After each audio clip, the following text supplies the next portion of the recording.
Hey everybody out there in YouTube land, welcome to another episode of my Dark Avengers comic book review.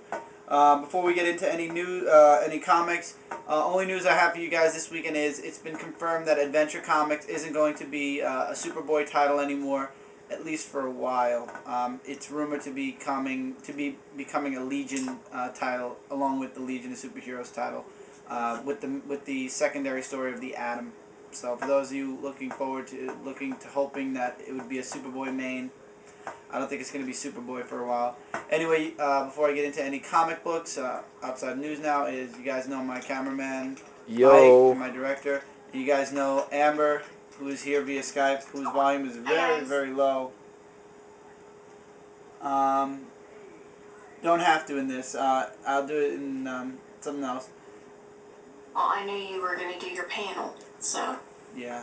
By the way, guys, for the next 8 weeks, Amber actually just reminded me. You could have said it. You didn't have to type it, Amber. Unfortunately, Amber's going to be working during the week and on the weekend, so she, for the next 8 weeks, will not be guest hosting on my comic book reviews here, nor on Brooklyn Boys 13. But me and the other boys will make an announcement on Brooklyn Boys 13. But for here, Amber won't be on the via Skype guest starring for a bit. And as far as panel work, the panel actually. Thank you for bringing up the panel, Amber. Because of all the work we're going to be doing on Brooklyn Boys, I don't think a panel is going to be happening on Dark Avenger until at least the middle to end of the summer, due to the fact that we're all going to be very busy working on Epic Story and other stuff for our group site. But we're going to try, and as a matter of fact, landmark episode here, the 25th episode of my Dark Avenger comic book reviews, 25, halfway to 50, a fourth of the way to 100. Okay, let's get into comic books now because we've spent a lot of time talking about everything else. Okay, remember guys, this is the week of the 21st comic book, and I'm actually going from shit to good, and nothing really bad came out of DC this week, maybe one or two I believe. Let's start with the worst comic of the week, Avengers vs. Agent Atlas, the last part. Guys, I know I've been giving this comic a lot of praise. I'll be honest with you, the ending was terrible. I'm not going to spoil it for you because it's not even worth mentioning really.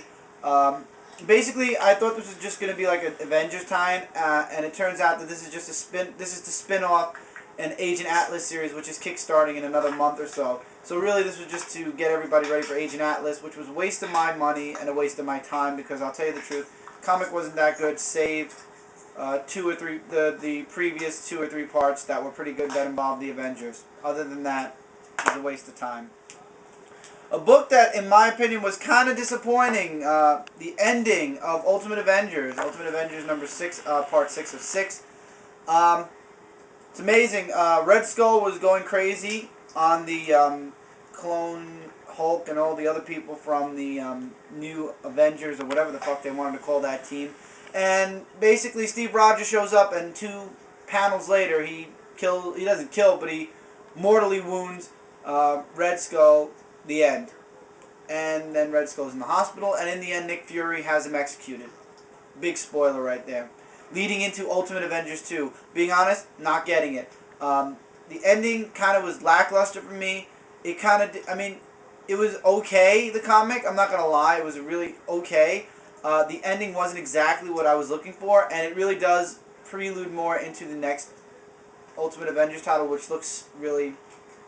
I don't know. I'm gonna stick with the Ultimates and see how the Ultimates are going. But as far as Ultimate Avengers, it was a good series all the way until the last comic. They kind of just let everything drop in 2 pages, and it was all right, but wasn't really. I was disappointed.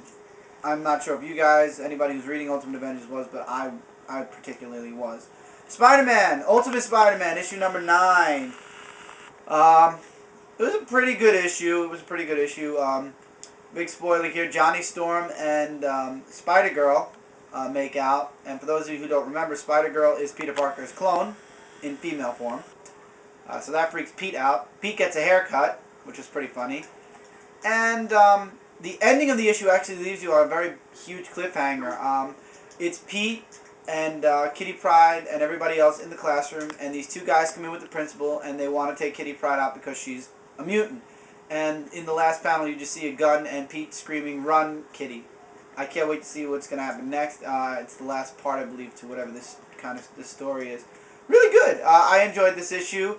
Right now, I'm being honest with you guys, Ultimate Spider-Man, in my opinion, I'm sure there are other people that will disagree, but in my opinion, Ultimate Spider-Man has been one of the good Ultimate titles. Like I said, the only downside is the artwork, but once again, you know, after 12 issues, the artwork, you know, sometimes the creative staff switches, so we'll just have to wait and see. If not, it's still good. I'm enjoying the stories thus far.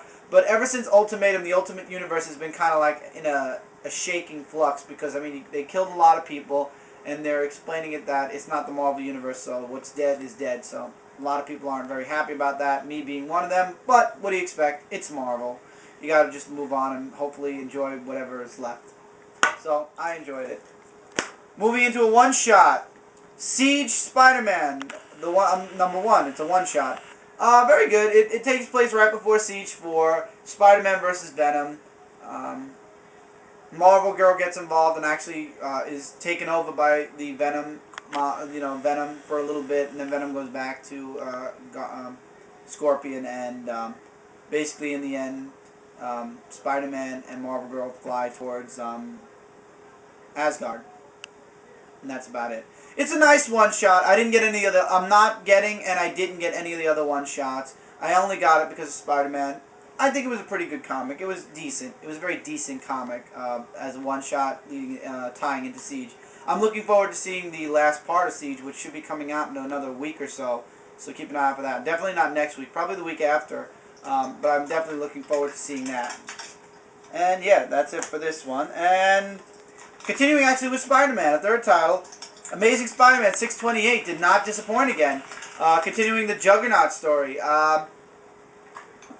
Captain Universe has a vendetta against Juggernaut, and that's basically the whole point of this issue. Is he's going after Juggernaut. Juggernaut breaks out.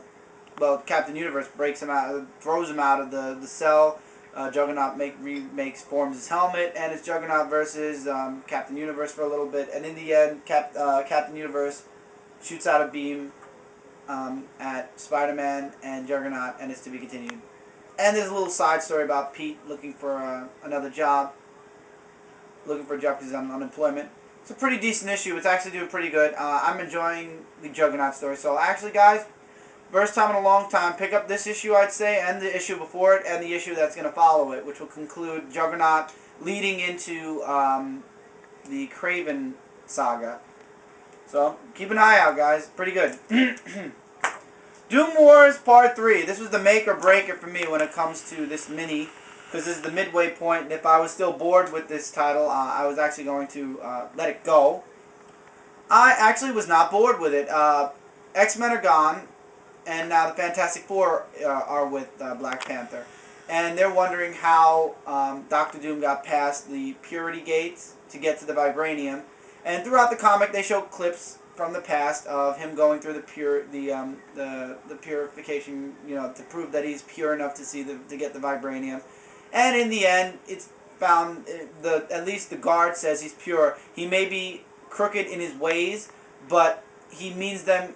He has the best intentions, which is kind of crazy, but basically the techniques are not as, they're not humane, but at the same time, the human race has also they've been in pretty fucked up, there's been a lot of fucked up shit in the human race, so he's not as messed up as the others.